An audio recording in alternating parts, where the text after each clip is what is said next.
Welcome, this is Laura Burkett, holistic health counselor and owner of Real Food Wellness. In an earlier segment we were talking about cravings from a nutritional standpoint, which is a great place to start, but often a topic that is dismissed is this non-food, non-nutrient reason why we sometimes suffer from cravings. So we start to ask ourselves, the theory that I work from is there are primary foods and secondary foods. Secondary foods are the foods that we ingest on a daily basis. So after we've examined those, it is essential if we're still having chaotic eating, whether it's emotional eating or still having cravings pop up or eating at night or binging on different foods, there is this primary food piece that needs to be addressed. Primary foods being the fuel for our lives that aren't actually foods. So these are things like spirituality and our career and relationships, cooking, home environment, physical activity, and creativity, among many other things that actually fuel us.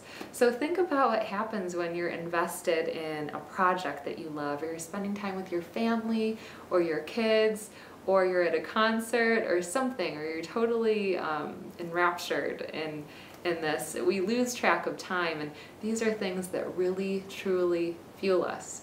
So when we're suppressing these things or these pieces are out of balance, it is not a coincidence that symptoms can start coming up. And for a lot of people, symptoms will start coming up around the area of food.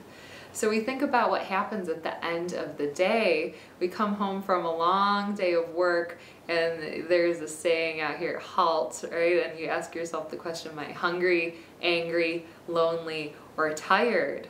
And some people, if they're tired, they'll go to consuming extra calories because calories give us energy. If they're lonely, if you're craving excitement in your life, sometimes we go towards foods because different foods can be exciting, like, oh, what else can I eat? Oh, I love this, and now I want to have a little of that. So boredom and loneliness are big. And then feeling overly hungry too, which is more of a physical symptom if we are unconsciously undereating or consciously undereating throughout the day. So these are big questions, and these are actually a little bit trickier. So a great place to start is the nutrition piece to see if there is a lack in the diet that you're adhering to right now. And then the second piece, and very important, not to ignore non-food, primary food. What's missing right now? What is your gift? What have you been ignoring? So I encourage you to look at the non-food sources of fuel and how they are serving or not serving you at this point in your life.